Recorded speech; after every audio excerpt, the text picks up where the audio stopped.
Magluluto tayo ng peanut. Ayan. Magluluto tayo sa oven para walang oil. Less oil.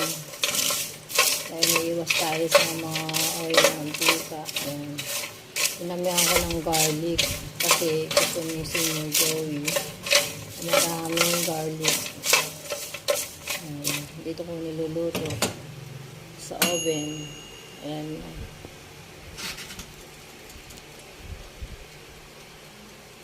Ayan.